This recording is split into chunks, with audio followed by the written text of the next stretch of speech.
مشتاق احمد یوسفی کی سوانح عمری زرگزشت، قسط نمبر 15، چیپٹر کا نام کوئی کلزم، کوئی دریا، کوئی قطرہ مدد دے۔ زینت مینشن میں ایک تنگ و تاریک سی کیبن تھی، جس میں ڈھنکی ایک میز بھی صرف اس صورت میں سما سکتی تھی کہ کرسی کا کھڑاگ نہ ہو۔ اس میں 4 آدمیوں کی شانہ بشانہ نشست کا اس طرح اہتمام کیا گیا تھا کہ دیوار میں چیڑ کا ایک 8 فٹ لمبا 1.5 فٹ چوڑا تختہ کیلوں سے جڑ دیا گیا تھا، جسے کاؤنٹر کہتے تھے۔ بیٹھتے تو کھوے سے کھوا، زانو سے زانو، بلکہ قلم سے قلم چھلتا تھا، جب تک دونوں سروں کے آدمی زور لگا کر خود کو اپنے جڑواں پڑوسیوں سے علیحدہ نہ کر لیں۔ بیچ والے اٹھ بھی نہیں سکتے تھے۔ چاروں باجماعت اٹھتے، باجماعت بیٹھتے۔ بغیر نوٹس دیے دائیں بائیں سر ہلا کر لطیفے کی داد تک دینے کی اجازت نہیں تھی۔ 100 سال پرانی چھت پر چھپکلی بھی ذرا بے احتیاطی سے چلتی تو سر پر پلستر کے لیوڑے گرتے، دیواریں بوسیدہ اور سیلن زدہ، کیلیں بار بار اکھڑ جاتی۔ بیشتر وقت تختے کو گود میں ہی لیے بیٹھے رہتے۔ اس بلیک ہول میں کسی طرف سے روشنی کا گزر نہیں تھا۔ ہوا کے جھونکے البتہ باتھ روم سے گزر کر برابر آتے اور ہر دفعہ تازہ بدبو لاتے، جس میں مکھی اور مچھر زندہ نہیں رہ سکتے تھے۔ کیبن کے دور ترین کونے میں 15 واٹ کا ایک ننگا بلب لٹکا ہوا تھا۔ اسے ستلی سے کھینچ کر ایک ایسے غیر جانبدارانہ نقطے پر لے آئے تھے کہ سب کو یکساں دھندلا نظر آئے۔ یہ بینک کا رجسٹرار آفس اور چیف اکاؤنٹنٹ کا دفتر تھا۔ ہمیں بینک میں ملازم ہوئے مشکل سے 3 سال ہوئے ہوں گے کہ اینڈرسن نے ازراہ مرحمت ہمیں چیف اکاؤنٹنٹ بھی بنا دیا۔ کمپنی سیکرٹری اور انسپیکٹر آف برانچز کے عہدوں پر تو ہم پہلے ہی فائز تھے۔ ہماری اس دن دگنی رات چگنی ترقی سے بینک کو کل 15 آنے کا نقصان ہوا، اس لیے کہ اس زمانے میں 3 ربڑ کے اسٹیمپ بنوانے میں یہی لاگت آتی تھی۔ اس ترقی سے ہر چیز میں ایک خوشگوار تبدیلی آئی، سوائے تنخواہ کے، جو بدستور وہی رہی۔ اینڈرسن دفتری آداب اور ضابطوں کا اس قدر پابند تھا کہ کبھی ہمیں نام لے کر نہیں بلاتا تھا، بلکہ کاغذات کی نوعیت دیکھ کر چپراسی کو حکم دیتا کہ انسپیکٹر آف برانچز کو بلا کر لاؤ، یا کمپنی سیکرٹری کو سلام دو، یا چیف اکاؤنٹنٹ کو ایک دم حاضر کرنا مانگتا، اور جس حیثیت میں طلب کرتا اسی کے متعلق سوال کرتا۔ دوسرے عہدے سے متعلق کچھ پوچھنا ہوتا تو 2-3 منٹ کا وقفہ دے کر دوبارہ طلب کرتا۔ ایک دفعہ اس نے ایک گوشوارے میں جسے ہم نے بنایا تھا اور ہم نے ہی بحیثیت چیف اکاؤنٹنٹ چیکنگ کے دستخط کیے تھے، ایک موٹی سی غلطی پکڑی اور دھمکی دی کہ میں ابھی سیکرٹری کے کام کو انسپیکٹر آف برانچز سے سرپرائز چیک کروا کر چیف اکاؤنٹنٹ کے پرخچے اڑا دوں گا۔ اگر کبھی اظہار خوشنودی کرنا ہوتا تو یہ نہ کہتا کہ تمہارے کام سے خوش ہوں، فقط اتنا اعتراف کرتا کہ جنرل مینیجر سردست انسپیکشن ڈپارٹمنٹ سے غیر مطمئن نہیں ہے۔ گفتگو ہمیشہ صیغہ جمع غائب میں ہوتی، حالانکہ انسپیکشن ڈپارٹمنٹ ہماری ذات واحد پر مشتمل تھا، اس کی تو علیحدہ دوات تک نہیں تھی۔ ویسے تو گھنٹی بھی نہیں تھی، لیکن اس کی کمی ہم نے کبھی محسوس نہیں کی، کیونکہ گھنٹی بجا کر بلانے کے لیے چپراسی بھی نہیں تھا۔ جنرل مینیجر کا فیصلہ تھا کہ جب تک اسٹاک ایکسچینج میں بینک کے شیئرز کی قیمت نہیں بڑھے گی، عملے میں چپراسی تک کا اضافہ نہیں کیا جائے گا۔ ادھر کراچی اسٹاک ایکسچینج کا یہ عالم تھا کہ ہماری بددعائے نیم شبی سے ڈرنے والا نہیں تھا۔ آخری اس ذکر ترقی سے پہلے ہمیں یاد نہیں پڑتا 2.5-3 برس تک کبھی رات 11 بجے سے پہلے فراغت پائی ہو۔ اتفاق سے کبھی 7-8 بجے گھر پہنچ جاتے تو بیگم پریشان اور ہم اسکول سے بھاگے ہوئے بچے کی طرح کھسیانے ہو جاتے۔ کام کبھی اتنا زیادہ ہوتا کہ 1-1.5 بجے بھی ختم ہونے کی صورت نظر نہ آتی تو نیند اڑانے کی گولی کھا لیتے۔ مشقت سے مشقت تھی، تھکن اور ایسی اٹوٹ تھکن کہ ایک ایک مسام میں اتر جائے، رواں رواں کراتا تھا۔ دن میں بھی اتنی تھکان ہوتی گویا شام ہو۔ کبھی کبھی تو بے اختیار جی چاہتا کہ اب کے ایسے سوئیں کہ پھر نہ اٹھیں۔ کافی عرصے اونچے کاؤنٹر پر کھڑے ہو کر خود کام بھی کیا اور دوسروں کا کام چیک بھی کیا۔ رفتہ رفتہ صحت گرنے لگی۔ شام تک پیروں پر اتنا ورم آ جاتا کہ 7 بجے کے بعد جوتے اتارنے پڑتے۔ چند مہینوں سے سینے میں دائیں طرف درد بھی رہنے لگا تھا، جس کا نوٹس لینا ہم نے کسر شان سمجھا، اس لیے کہ دل تو بائیں طرف ہوتا ہے۔ لیکن جب تکلیف نے اتنی شدت اختیار کی کہ یہ محسوس ہونے لگا گویا کوئی 24 گھنٹے برمے سے سینے کو چھید رہا ہے، تو ڈاکٹر کو دکھایا۔ کہنے لگا دایاں پھیپھڑا متاثر معلوم ہوتا ہے۔ پوچھا کاہے سے؟ رکھائی سے بولا آف کورس ٹی بی سے۔ اس نے ایکس رے، خون اور تھوک کے ٹیسٹ لکھ کر دیے اور 3 ماہ کی رخصت پر کوئٹہ یا مری جانے کی ہدایت کی۔ 1.5 سال بعد جب ہماری مالی تکالیف میں قدرے افاقہ ہوا تو ہم نے ایکس رے کروایا۔ اس سے تصدیق ہوئی کہ دائیں پھیپھڑے پر ایک زخم تھا جو کبھی کا خود بخود مندمل ہو چکا۔ اس سے ہمیں اپنی قوت ارادی کی مضبوطی کی داد مطلوب نہیں، بلکہ ٹی بی کے جراثیم کی نقاہت اور بودا پن دکھانا مقصود ہے۔ اس زمانے میں اس روٹ پر کل 3 لولی لنگڑی بسیں چلتی تھیں اور وہ بھی رات 10 بجے بند ہو جاتی تھیں۔ رات 10 بجے کے بعد میکلوڈ روڈ سے پیر الہی بخش کالونی تک سائیکل رکشہ 10 آنے سے کم میں نہیں ملتا تھا۔ یاروں کی جیب میں اتنے فالتو پیسے ہوتے تو دوپہر کا کھانا نہ کھا لیتے، یا کم سے کم سگریٹ کے 3 ٹوٹے کر کے تو نہ پیتے۔ اکثر 7 میل پیدل ہی چل کے گھر جانا پڑتا۔ خواہ رات کے 3 بج جائیں، خواہ آندھی آئے بارش آئے، ہم گھر ضرور جاتے تھے۔ حالانکہ بینک میں کس چیز کی کمی تھی؟ لاکھوں روپیہ تھا، پنکھے تھے، کمر سیدھی کرنے کے لیے میزیں اور حفاظت کے لیے سنتری تھا۔ رات بھر کام کرنے کے بعد صبح منہ دھونے اور دیکھنے کے لیے واش بیسن اور آئینہ بھی تھا۔ لیکن صاحبوں، جو سکھ چھجو دے چوبارے اور نہ بلخ نہ بخارے۔ گھر پہنچتے تو بیوی آنکھیں ملتی ہوئی اٹھتی، تامچینی کے تستے میں سہاتا سہاتا گرم پانی اور 2 چمچ نمک ڈالتی اور ہم اس میں پاؤں ڈال کر بیٹھ جاتے۔ کسی نے کہا تھا اس سے پیروں کی سوجن اتر جاتی ہے۔ ٹھیک ہی کہا ہوگا، اس لیے کہ صبح آئینے میں چہرہ کافی سوتا سوتا نظر آتا تھا۔ پھر آدھی رات کو کھانا گرم کیا جاتا اور دونوں کھاتے۔ وہ ایک پرائیویٹ اسکول میں پڑھانے لگی تھیں، تنخواہ دونوں بچیوں کی دودھ کے ڈبوں کے برابر، البتہ اسکول کے مالک کو تگنی تنخواہ کی رسید دینی پڑتی تھی۔ ہمارے درمیان ایک خاموش معاہدہ تھا کہ کوئی یہ نہیں بتائے گا کہ دن کیسا کٹا۔ ان کے لیے ہمارے دل سے دعائیں نکلتی ہیں کہ خدا ان کا سہاگ قائم رکھے۔ انہوں نے ہماری عادتیں خراب کر دی تھیں۔ ہم گھر گرہستی سے اتنے بے خبر رہے کہ آج تک یہ نہیں بتا سکتے کہ ہمارے کرتے میں کتنا کپڑا لگتا ہے، ساڑی کا عرض کتنا ہوتا ہے اور ایک سیر بریانی میں کتنے چھٹاک نمک پڑتا ہے۔ ہم روز صبح 6 بجے اٹھتے اور 7 بجے تک تیار ہو کر پیدل گرو مندر پہنچ جاتے کہ وہاں سے بس آسانی سے مل جاتی تھی۔ تجربے نے ثابت کیا تھا کہ 2.5-3 میل پیدل چلنے میں وہ پسینہ نہیں آتا تھا جو پیر الہی بخش کالونی کے بس اسٹینڈ پر دھینگا مشتی کرنے میں آتا تھا۔ 8:30 بجے دفتر پہنچ جاتے اور دن بھر اس چکی میں پستے جس کے 2 پارٹوں کے بیچ آج تک کوئی ثابت نہیں بچا۔ بینکوں میں اس زمانے میں دیوار کی طرف منہ کر کے بٹھانے کا رواج عام تھا۔ اس میں غالباً یہ فائدہ تھا کہ دھیان ادھر ادھر نہیں بھٹکتا، آدمی یکسوئی سے گھنٹوں کام کو گھورتا رہتا ہے اور افسر کا منہ بھی نہیں دیکھنا پڑتا۔ دائیں جانب ایک کھڑکی تھی جس میں زنگ خوردہ آہنی سلاخیں لگی ہوئی تھیں۔ یہ کھڑکی سڑک کی طرف کھلتی تھی، لیکن بحکم جنرل مینیجر بہادر ہمیشہ بند رہتی تھی۔ موصوف کا خیال تھا کھڑکی کھلنے سے بینک کے راز ہائے سربستہ نامحرموں پر کھل جائیں گے۔ کبھی پٹ کھلا رہ جاتا تو باقاعدہ انکوائری ہوتی کہ کس نے کھولا، کب کھولا اور کیوں کر کھولا۔ البتہ زنگ اور دیمک نے ترس کھا کر اس کھڑکی میں ایک ذیلی کھڑکی بنا دی تھی جس میں سے چائے کا کپ اور سر بآسانی گزر سکتا تھا، اس لیے کہ اس کے سامنے کی ایک سلاخ بھی کسی شوریدہ سر نے نکال پھینکی تھی۔ جی بہت گھبراتا تو اس سوراخ میں سے باری باری سڑک کی سیر دیکھتے۔ یہ شاہجہانی روزن کہلاتا تھا۔ ہمیں سردی، گرمی، پھوار پڑنے، دھوپ ڈھلنے اور چاندنی پھیلنے کا اندازہ اسی روزن سے ہوتا تھا، ورنہ اندر تو ہمیشہ جھٹپٹے کا سما رہتا تھا۔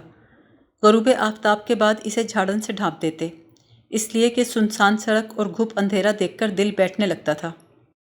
چند روز سے ہم دیکھ رہے تھے کہ ایک سفید بلی روزن کے نیچے فٹ پاتھ پر اپنے بچوں سمیت آ کر بیٹھ جاتی ہے۔ ایک دن اس نے بہت میاؤں میاؤں کی تو ہم نے ملباری چائے والے کو اکنی پھینک کر اسے دودھ پلوا دیا۔ اس کے بعد یہ روز کا معمول ہو گیا۔ وہ شام پڑتے ہی آ جاتی اور ہم اس کا حق ادا کر دیتے۔ اگر کسی اتوار کو ہمیں بینک نہ آنا ہوتا تو سنچر کی شام چائے والے کو اکنی پیشگی ادا کراتے۔ کبھی ہم وہاں نہ ہوتے یا اس کی فریاد پر دھیان نہ دیتے تو وہ جنگلے پہ چڑھ کر روزن میں سے جھانکنے لگتی، دودھ پلا کر کچھ دیر اپنے بچوں سے ہمارا جی بہلاتی اور اٹھ کے چلی جاتی، اور دوسرے دن 6 بجے سے پہلے نظر نہ آتی۔ اب تو کچھ دن سے ہمیں بھی سپہر سے ہی اس کا انتظار سا رہنے لگا تھا۔ پالتو جانور کی چپ دسرات اور اس کا پیار کتنا بھرپور ہوتا ہے، اس کا اندازہ اسی وقت ہوتا ہے جب آدمی دکھی ہو یا تنہا۔ اس کے بھی 4 بچے تھے۔ اس کے بچوں کی بڑھوار دیکھ کر جی بڑا خوش ہوتا۔ گھر پر میرے بچے بھی روز پوچھتے کہ آج وہ بچے کتنے بڑے ہوئے۔ ان دنوں بارش کی جھڑی لگی تھی، بلکہ یوں لگتا تھا کہ آسمان کا پرندہ چھلنی ہو گیا ہے۔ چھلنی تو مکان کی چھت بھی ہو رہی تھی۔ اس کے باوجود ہم نے اس بے چینی اور پھرتی کا مظاہرہ نہیں کیا جس کا نظیر اکبر آبادی مذاق اڑا گئے ہیں۔ مدت سے ہو رہا ہے جن کا مکاں پرانا، اٹھ کے ہے ان کو میمیں ہر آن چھت پہ جانا۔ پر نالا چیک کرنے کے لیے چھت پر جانے میں 2 مسئلے تھے۔ ایک تو یہ کہ پڑوسنیں مچھردانی اوڑھ لیتیں اور ان کے مرد مچھردانی کے بانس لے کر نکل آتے۔ دوسرے، اوپر جانے کے لیے کوئی زینہ سرے سے بنایا ہی نہیں گیا تھا۔ البتہ لگاتار بارش سے چھت کے چھید اتنے بڑے ہو گئے تھے کہ خود پر نالے کی طرح بہہ رہے تھے۔ کمرے کے ایک کونے سے دوسرے کونے میں جانے کے لیے بھی چھتری لگانی پڑتی، یہاں تک کہ کوئی جگہ ایسی نہ بچی جہاں آدمی موسمی حالات سے باخبر رہے بغیر سو سکے۔ ایک رات ایسی بھی گزری کہ چھت رات بھر روتی رہی، اس کی دیکھا دیکھی بچے، اور انہیں دیکھ کر ہماری آنکھ بھی بھر آئی۔ ان سب کو رکت سے باز رکھنے کے لیے دوسرے دن ہم نے لنچ کے وقفے میں 8 پاؤنڈ سیمنٹ خریدا اور شام کو لفافے میں ڈال کر بوچھاڑ سے بچاتے چھپاتے بس اسٹینڈ روانہ ہو گئے۔ اتنے میں ایک لمبی سی کار ہمارے آدھے جسم اور لفافے پر برساتی پانی اور کیچڑ کا سپرے پینٹ کرتی زوں سے گزر گئی۔ کچھ دیر بعد ایک اور کار آتی نظر آئی تو ہم نے دوسرا گال بھی پیش کر دیا تاکہ ہمارے کپڑوں کا بایاں حصہ بھی دائیں کا ہم رنگ ہو جائے۔ آخر 19 نمبر کی بس بھی آ ہی گئی۔ کیچڑ میں لت پت ہونے کا یہ فائدہ ضرور ہوا کہ زندگی میں پہلی بار کشتی لڑے بغیر بس پہ چڑھنے میں کامیاب ہو گئے۔ کسی نے کمر میں ہاتھ ڈال کر پیچھے نہیں کھینچا۔ ہم سیٹ پر بیٹھنے ہی والے تھے کہ ایک صاحب جو ہمارے بعد چڑھے تھے اپنے بریف کیس سے ہمیں دھکیل کر ہماری سیٹ پہ قابض ہو گئے۔ انہوں نے سفید شاک اسکن کا سوٹ پہن رکھا تھا جو تربتر گیلا مگر بے داغ تھا۔ ہم ان کے پہلو میں چھت کا ڈنڈا پکڑ کر بس کے جھٹکوں کے ساتھ جھولنے لگے اور ان کی نگاہیں ہمیں جھڑکتی اور پرے ہٹنے کی ہدایت کرتی رہیں۔ بس بڑی تیزی سے کیچڑ اچھالتی چلی جا رہی تھی اور ہم گیلے لفافے کو سینے سے لگائے جھوم رہے تھے کہ اچانک ایک بڑھیا نے سڑک پار کرنے کی کوشش کی اور بس 2 زبردست جھٹکوں کے ساتھ رک گئی۔ کھڑے ہوئے مسافروں میں سے ہر ایک کا سر پہلے پیچھے والے اور پھر آگے والے سر سے ٹکرایا اور ٹکرانے والوں نے ایک دوسرے کو ذرا ہوش کر کے کھڑے ہونے کی تنبیہ کی۔ ہم نے بھی گیلے لفافے کو گرنے سے روکنے کے لیے اس میں مضبوطی سے انگلیاں گاڑ دیں۔ یکایک بھیگا ہوا لفافہ پھٹا اور سیمنٹ کا پرنالہ شاک اسکن کے سوٹ پر دھواں دھار گرا۔ کچھ دیر تو سوائے ہمارے کسی کو سمجھ نہ آیا کہ سیمنٹ کا بم کیوں اور کیسے پھٹا، لیکن جب ہوا میں اڑتے ہوئے غبار کا آخری ذرہ تک شاک اسکن کے سوٹ پر آ کر جم گیا اور ہمارے ہاتھ میں خالی لفافہ رہ گیا تو 2 سال کا بچہ بھی بتا سکتا تھا کہ کیا ہوا۔ 2 سال کی قید ہم نے اس لیے لگائی ہے کہ اس سے کم عمر کا بچہ سچویشن کو سمجھ تو سکتا ہے، الفاظ میں ادا نہیں کر سکتا۔ جیسے ہی ان صاحب پر اس سانحے کی سنگینی اور حدود ضربے کا انکشاف ہوا، انہوں نے رومال سے سوٹ رگڑ رگڑ کے صاف کرنے کی کوشش کی، لیکن گیلے سوٹ پر اعلیٰ کوالٹی کا مضبوط سیمنٹ بہتان کی طرح چمٹ گیا۔ اس عالم میں انہوں نے اردو انگریزی میں جو کچھ کہا خدا انہیں معاف کرے، ہم نے تو اسی وقت معاف کر دیا تھا۔ قابل اشاعت فقرہ صرف یہ تھا کہ پرسوں ہی درزی کو 75 روپے سلائی دی تھی۔ ان کی زبان اور بس چلتی رہی۔ آخر پچھلی سیٹ سے ایک صاحب نے ہانک لگائی، بھائی جی فوراً سے بیشتر نلکے کے نیچوں نیچ غسل صحت کر لیو، جھٹ دینی سیمنٹ جم گیا تو پھٹ دینی ملکہ ٹوریا کا بت بن جاؤ گے، محلے کے لڑکے لولو بنا دیں گے، جوجا صاحبہ بھی پہچان نہیں پاویں گی۔ سیمنٹ پوش صاحب نے جواب میں تو کچھ نہیں کہا، لیکن 2-3 منٹ بعد پہلے ہی پڑنالے پر بس سے اتر گئے۔ اس کے 4-5 روز بعد ہم اتفاق سے اسی بس میں چڑھنے لگے تو ہمارے آگے آگے چارٹرڈ بینک کے مینیجر کی سیکرٹری جا رہی تھی۔ کنڈکٹر نے آنکھ مار کے رزگاری کا تھیلا بچاتے ہوئے ہانک لگائی، بابو جی ذرا سنبھل کے، آگے پیچھے کے بمپر سے ہوشیار۔ ہاں جی McLeod road, Jamshed road, post office. مہربان قدردان، بس میں چھری، چکو، چرس، گانجا اور سیمنٹ لے جانے کی اجازت نہیں ہے۔ کراچی کو دنیا کے تمام شہروں کے مقابلے میں یہ امتیاز حاصل ہے کہ یہاں چھتریاں اور برساتیاں نظر نہیں آتیں۔ اکثر پرانے مکانوں کی چھتوں میں تو پرنالے اور موریاں بھی نظر نہیں آئیں گی، اور سڑکوں پر برساتی پانی کے نکاس کا کوئی انتظام بھی نہیں ملے گا۔ اسی لیے کبھی 5-6 سال بعد ایسی بارشیں ہوتی ہیں تو کراچی کی تاریخ کا حصہ بن جاتی ہیں۔ سارا نظام زندگی درہم برہم ہو جاتا ہے، جسے معمول پر لانے میں 5-6 برس لگ جاتے ہیں۔ محکمہ موسمیات بارش کا سالانہ اوسط 4 انچ بتاتا تھا، مگر یہ ایسے ہی تھا جیسے ہماری تنخواہ، آدم جی گروپ، سہگل اور سیٹھ داؤد کی آمدنی جوڑ کے ہمارا اوسط 6 کروڑ نکالا جائے اور ہم سے انکم ٹیکس کا مطالبہ کیا جائے۔ ہم ادا نہ کر سکیں تو گھر کے سامنے کرکی کا ڈھول بجا کر ہماری تصانیف کی ناقابل فروخت کاپیاں اور ہماری ٹائیاں نیلام کر دی جائیں۔ یوں تو کراچی کے مطلب پر گھنگور گھٹائیں چھائی رہتی ہیں۔ ریڈیو اسٹیشن ساون کے گیت بھی نشر کرتا رہتا ہے۔ بقول شاعر کشتے بے آب نے دیکھے ہیں وہ کالے بادل جو کہیں اور برسنے کو ادھر سے گزرے۔ لیکن اس سال سارے ریکارڈ ٹوٹ گئے۔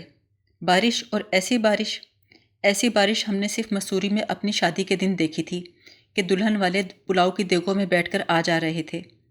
خود ہمیں ایک کفگیر پر بٹھا کر قاضی کے سامنے پیش کیا گیا تھا۔ پھر نہ ہم نے ایسی حرکت کی، نہ بادل ایسا ٹوٹ کے برسا۔ عجب سما تھا، جدھر دیکھو پانی۔ اس دن سوائے دلہن کی آنکھ کے ہمیں کوئی چیز خشک نظر نہ آئی۔ ہم نے ٹہوکا دیا کہ رخصتی کے وقت دلہن کا رونا رسومات میں داخل ہے۔ انہوں نے بوتیری پلکیں پٹپٹائیں مگر ایک آنسو نہ نکلا۔ کار میں سوار کراتے وقت ہم نے سہرا چہرے سے ہٹایا تو پھوٹ پھوٹ کے روئیں۔ شاہ جہانی روزن سے جھانکا تو سڑکیں دریاؤں کی طرح بہہ رہی تھیں۔ چارٹرڈ بینک کے سامنے اصفہانی خاندان کے ایک بزرگ کی کار ڈبکیاں لگا رہی تھی اور وہ بزرگ کار کی چھت پر بیٹھے کراچی میونسپل کارپوریشن کو قدیم فارسی میں گالیاں دے رہے تھے۔ اسٹاف کو 3:30 بجے چھٹی دے دی گئی تھی۔ ہم بھی 6 بجے تک اٹھنے کا ارادہ رکھتے تھے کہ وقت معینہ سے کافی پہلے بلی آ گئی۔ ہم نے جیب میں ہاتھ ڈالا تو کل 3 آنے۔ اب اسے اور اس کے ٹبر کو ایک آنے کا دودھ پلوا دیتے تو بس کے ٹکٹ میں پیسے کم پڑ جاتے۔ وہ کھڑکی کے نیچے کھڑی بھیگتی رہی، ہم نے پرواہ نہ کی۔ وہ روتی رہی، پنجوں سے کھرر کھرر کرتی رہی، روزن سے جھانکا بھی۔ ہم نے روزن کو جھاڑن سے ڈھک دیا تاکہ یکسوئی سے کام سمیٹ سکیں۔ کچھ دیر بعد وہ رزق کی تلاش میں کہیں اور نکل گئی۔ بارش ذرا تھمی تو ہم اٹھنے کی تیاری کرنے لگے۔ اتنے میں چائے والے نے کھڑکی کھٹکھٹائی۔ بابو جی، تمہاری بلی ریلی برادرز کے ٹرک کے نیچے آ کر مر گئی۔ یہ لو اس کے بچے بلک رہے ہیں۔ یہ خون ہماری گردن پر تھا۔ اگر ہم آج بھی پیدل چلے جاتے تو کون سی قیامت آ جاتی۔ چاروں بچے بارش میں شرابور تھر تھر کانپ رہے تھے۔ سب سے چھوٹے کو میز پر بٹھا کر ڈسٹر سے خشک کیا تو اس کی آنکھوں کی طرف دیکھا نہ گیا۔ ہو بہو ماں جیسی تھیں۔ ہم نے کھڑکی کھول کر وہ 3 آنے بہتے نالے میں پھینک دیے۔ انہی کی وجہ سے وہ اپنی جان سے گئی۔ ہفتوں اس کی اداس نیلی آنکھیں روزن سے جھانکتی دکھائی دیتی رہیں۔ چاچا فضل دین آج پھر سیمنٹ خرید لایا تھا اور اس گارنٹی کے ساتھ کہ اب کے لفافہ سیمنٹ سے زیادہ پائیدار ہے۔ اسی نے کہیں سے ٹوکری بھی مہیا کی جس پہ ہم نے سیمنٹ کا لفافہ اور بلی کے بچے رکھے اور برستے می میں پیدل روانہ ہو گئے۔ وہ 3 آنے ہمارے پاس ہوتے بھی تو کسی کام نہ آتے، اس لیے کہ بسیں چلنی کبھی کی بند ہو چکی تھیں۔ سڑکوں پر صرف پانی کی چادر چل رہی تھی۔ پہلے تو کچھ سمجھ نہ آیا کہ سڑک کہاں ہے، لیکن 7-8 دفعہ ڈبکیاں کھانے کے بعد آسان پہچان ہاتھ آ گئی۔ جہاں پانی زیادہ گہرا اور قدم قدم پر گڑے تھے وہی سڑک تھی۔ بندر روڈ پر طغیانی آئی ہوئی تھی اور لائٹ ہاؤس سینما کے پاس کمر کمر تک پانی تھا، بشرطے کہ چلنے والے کا قد 6.25 فٹ ہو۔ ہم پانی کی موجوں اور کوڑے کے تھپیڑوں سے بچتے بچاتے گلیوں گلیوں جانے لگے۔ سڑکوں پر غرقاب ہونے سے گلی کہیں بہتر تھی کہ اس میں صرف کیچڑ تھا۔ جوتوں کا اکلوتا جوڑا پانی میں بھیگ کر مخمل کی طرح ملائم ہو گیا تھا۔ اسے مزید مخملی ہونے سے بچانے کے لیے ہم نے ٹوکری میں رکھ لیا۔ پانی میں نہ صرف لطف آیا بلکہ اس کی انگلی پکڑے پکڑے بچپن بھی لوٹ آیا۔ ہمیں ان پر بہت ترس آتا ہے جو نہ کبھی ننگے پیر پھرے نہ کبھی بارش میں نہائے۔ ہمارے حسابوں انہوں نے اپنا بچپن ضائع کیا۔ وہ کیا جانے جب بادلوں کے جھماجھم بان گرمی دانوں سے بھرے بدن کو باڑ پہ رکھتے ہیں تو کیسی گدگدی ہوتی ہے، اور زمین کا ہر قدم پر بدلتا ہوا سبھاؤ کیا ہوتا ہے۔ دھرتی اپنا آپ اور بھید بھاؤ جوتے کے تلے کو نہیں دکھایا کرتی۔ راستے بھر گہرے فکر اور پانی میں ڈوبے رہے کہ صبح تک جوتے کیسے سوکھیں گے۔ اجلے پوش لانڈری بھی بارش کی وجہ سے بند تھی۔ بارش سے پہلے تو اس کے کارندے شہر سے دور دھوبی گھاٹ کے گندے نالے میں ارجنٹ دھلائی کرتے تھے۔ یہ لانڈری 2.5 آنے میں دن کے دن قمیض دھو کر دے دیتی تھی، جبکہ دوسری لانڈریاں قمیض کی ارجنٹ پھڑوائی کے 6 آنے لیتی تھیں۔ گھر میں اتنا پانی کہاں کہ کپڑے دھو کر کوئلوں کی استری سے خشک کر لیں۔ برسات میں استری کو دھوپ کے فرائض بھی انجام دینا پڑتے تھے۔ گھر میں کوئی اتنی مضبوط الگنی بھی نہیں تھی جس پر خود کو لٹکا کر کپڑے پہنے پہنے سکھا لیتے۔ ہماری کالونی میں نلکے نہیں تھے، اور یہ اکبر الہٰبادی کا زمانہ نہیں تھا کہ نلکے لگنے کو قومی سانحہ سمجھ کر کنگ ایڈورڈ کی جان کو دہائی دیتے کہ کیا زمانہ آن لگا ہے۔ پانی پینا پڑا ہے پائپ کا، حرف پڑھنا پڑا ہے ٹائپ کا۔ الحمدللہ کراچی میونسپل کارپوریشن نے ہمیں اس سانحے سے بذریعہ مشق محفوظ رکھا ہے۔ کالونی کی کوآپریٹو سوسائٹی ٹینکروں کے ذریعے پانی تو کیا تقسیم کرتی، بوند بوند کو ترساتی تھی۔ ہمیں 3 مشق روزانہ کے کوپن ملتے تھے، لیکن معلوم ہوتا تھا کہ مشقیں بکری کے قبل از وقت پیدا ہونے والے بچوں کی کھال کی بنوائی گئی ہیں۔ ان میں بھی بہشتی حسب توفیق و حسب طاقت پھونک بھر دیتے تھے۔ کبھی 8-10 آنے کے نذرانے کے عوض ایک مشق زیادہ مل جاتی تو عید ہو جاتی۔ پچھلے 3 دن سے سڑکیں کٹ جانے کی وجہ سے پانی کی ٹنکیاں نہیں آئی تھیں اور پانی پینے کا بھی تیمم کرنا پڑ رہا تھا۔ اچانک یوں محسوس ہوا کسی نے سر پر پانی کی مشق چھوڑ دی ہے، لیکن مشق میں سے دلی کی نہاری کا دھون تو نہیں نکلتا۔ وہ تو خدا نے خیر کی کہ سر پر پہلے تربوز کا ہیلمٹ آن کر فٹ ہو گیا، ورنہ فجری آم کی سیر بھر وزنی گٹلی سے سر پاش پاش ہو جاتا۔ گردن اٹھا کر دیکھا تو ایک لڑکی کوڑے کی بالٹی الٹے چوتھی منزل کی بالکونی میں کھڑی کھلکھلا رہی تھی۔ اس کے بعد ہم نے ایک بار پھر بندر روڈ پہ غرقاب ہونے کو گلیوں میں نہاری سے غسل کرنے اور پھسلنے پہ ترجیح دی۔ گھر کے سامنے والے سڑک کے نالے کی گہرائی ہم آخری اشاریہ تک تو نہیں بتا سکتے، اتنا ضرور یاد ہے کہ ایک موج ہماری اینک بہا کر لے گئی، اور اب ہم اس قابل بھی نہ رہے کہ ڈبکی کھائے بغیر پانی اور خشکی میں تمیز کر سکیں۔ وہ تو گلی کے نکڑ پر رحیم بس کمپنی کے مالک شیخ رحیم بخش نے ترس کھا کر ایک پرانا ٹیوب دے دیا، جسے کمر سے باندھ کر ہم نے چڑھتی ندی پار کی۔ کالونی کے تمام کوارٹر ایک دوسرے کا چربا تھے، اور اندھیرے میں بغیر اینک کے ہر مکان پر اپنے مکان کا گمان ہوتا تھا۔ نتیجہ یہ کہ 3-4 جگہ اہل محلہ نے پان کی گلوری کھلا کر واپس پانی میں چھوڑ دیا۔ دربدر لنگر اندازی کے بعد گھر پہنچے تو دیکھا برآمدے اور کمرے میں نالے کا پانی ٹھاٹھے مار رہا ہے۔ جن نالیوں کا کام گھر کا پانی باہر نکالنا تھا، ان کے توسط سے باہر کا غلیظ پانی اندر داخل ہو رہا تھا، اور سطح آب پر جا بجا روئی کے گالے تیر رہے تھے۔ ہوا یوں کہ ایک دن ہم نے اپنی اولاد کو تنبیہ کی کہ شرفا کے بچے چپلوں اور گلاسوں سے نہیں لڑا کرتے۔ اس نصیحت کو ان سعادت مندوں نے ایسا گرہ میں باندھا کہ پھر کبھی تکیے سے زیادہ سخت چیز استعمال نہیں کی۔ دیکھا کہ ایک چارپائی پر دونوں بچیاں اپنی گڑیوں پہ چھتری لگائی سہمی بیٹھی تھیں۔ دوسری چارپائی کتابوں کی مچان کے نیچے بچھی تھی، جو کباڑیے سے خریدے ہوئے صبغے اینڈ سنس کے پرانے سائن بورڈ کو ریل کی برتھ کی طرح لٹکا کر بنایا گیا تھا۔ اس مچان پر فقیر کی کل متاع یعنی کتابیں 3 قطاروں کی صورت میں سجی رہتی تھیں، اور ان کے اوپر دیگر اشیاء غیر ضروریہ۔ مچان کے نیچے چارپائی پر دونوں بیٹے پشیمان بیٹھے تھے۔ بڑے نے سوتے میں نیکر سے باتھ روم کا کام کر لیا تھا اور اب پیش بندی کر رہا تھا۔ دیکھیے امی، میری نیکر میں آپ کے گڈو نے پیشاب کر دیا ہے۔ تعجب اس پر تھا کہ گڈو میاں سبکیاں لے لے کر یقین دلا رہے تھے۔ امی، اب نہیں کروں گا۔ لالٹین کمرے کے جس کونے میں لٹکی تھی، وہاں دیوار پر دھوئیں سے ایک کالی زبان سی بن گئی تھی، کیونکہ اس کے ٹوٹے ہوئے گلوب پر جو کاغذ آٹے سے چپکایا گیا تھا وہ آدھا جل گیا تھا۔ اس کی آنکھ مارتی روشنی میں ہمارے بچوں نے بلی کے بچوں کو دیکھا، اور دونوں کے بچے ایک دوسرے کو دیکھ کر بہت خوش ہوئے۔ بیگم بھی بہت خوش نظر آ رہی تھیں۔ کچھ دیر بعد ہمیں کچے صحن میں لے گئیں اور بولیں، دیکھو تو آج میں نے 2 ٹینکیاں پانی سے بھر لی ہیں، بالکل صاف پانی، موتی کی طرح شفاف، ڈھیروں کپڑے دھل جائیں گے۔ یہ ٹینکیاں انہوں نے برآمدے کے پڑنالے کے نیچے رکھ کر بھری تھیں۔ اب انہیں دیکھ دیکھ کر بی بی اس قدر خوش ہو رہی تھیں گویا کوئی خزانہ مل گیا۔ یہ دکھانے کے لیے کہ دونوں لبالب بھری ہیں، انہوں نے لالٹین اوپر اٹھائی تو ان کی مانگ میں ایک سفید بال نظر آیا جو اس سے پہلے ہم نے نہیں دیکھا تھا۔ تھوڑی دیر میں پانی اتر گیا اور سارے گھر میں ملائم مٹی کی دبیز تہ چھوڑ گیا۔ بچے اپنے ننگے پیروں کے نشان دیکھنے کے لیے اس پر خوب چلے۔ ایسے ہی پاؤں کے نشان پلنگ کی چادر پر بھی تھے، جو زیادہ واضح اور دیرپا تھے۔ دیکھا کہ آج پیروں پر ورم نہیں ہے۔ اتنی دیر ٹھنڈے پانی میں رہنے سے تلوے اتنے گورے ہو گئے کہ شبہ ہونے لگا کسی اور کے تو نہیں آ گئے۔ سونے سے پہلے جوتوں کو فیتے سے باندھ کر لالٹین کی گردن میں ہار کی طرح لٹکا دیا تاکہ صبح تک سوکھ جائیں۔ صبح 4 بجے بجلی کڑکنے سے آنکھ کھلی تو کمرے میں چمڑا جلنے کی چراند پھیلی تھی۔ دیکھا تو معلوم ہوا کہ جو جوتا گلوب کے ٹوٹے ہوئے رخ پر تھا، اس کی ایڑی کا پشتہ جل گیا ہے اور اب وہ پشاوری چپل بن گیا ہے۔ ہم لالٹن اور جوتا بجھا کر ایسا سوئے کہ صبح 6:45 بجے آنکھ کھلی۔ اس وقت تک بی بی ہمارے کپڑوں پر استری کر کے اسکول جا چکی تھی۔ کپڑوں پر ایک پرچہ رکھا تھا، لکھا تھا، رات میں تمہیں بتا نہ سکی، ڈاکٹر نے مجھے یرکان بتایا ہے، خواہ ڈھیر ساری دوائیں اور انجیکشن لکھ مارے ہیں، میں واپسی میں ہومیوپیتھک ڈاکٹر سے دوائی لیتی آؤں گی۔ زرد رنگ تمہارا فیوریٹ بھی تو ہے۔ جوتا ایسی چیز نہیں کہ زیور کی طرح مانگ تانگ کے پہن لیا، سو اس کے سوا چارہ نہیں تھا کہ آج چپل پہن کر بینک جائیں اور 3 دن بعد تنخواہ ملے تو نیا جوتا خریدیں۔